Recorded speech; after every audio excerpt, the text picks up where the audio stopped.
Antra diena. Pradėsim čia profilius dėti. Užsakovas užsisakė, kad su gipsu čia, o paskui kas dažys tas. Nu, darom karkasą tokį, kad čia neįkristų gipsas. Čia reikėjo dasiauginti, nes gipsas susidės ir lygiai ten įeis. Dabar prisidės vatos visur. Čia susitvirtina. Dabar dėsim čia gipsus, paskui ne gipsus, vatą, difuzinę. Paskui čia tokius įdėsim irgi.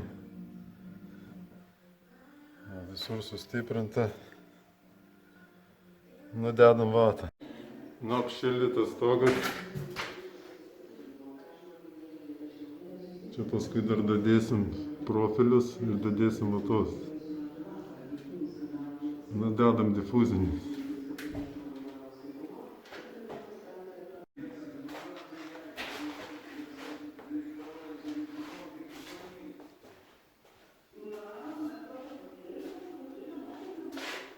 Dabar užsidės gipsas ir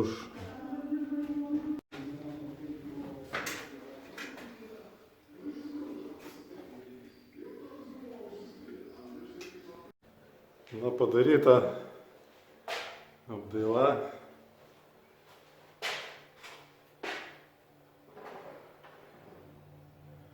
Galės čia apsivalyti, špakliuoti. Nors aš tokį darbą nemėgstu, bet padarėm.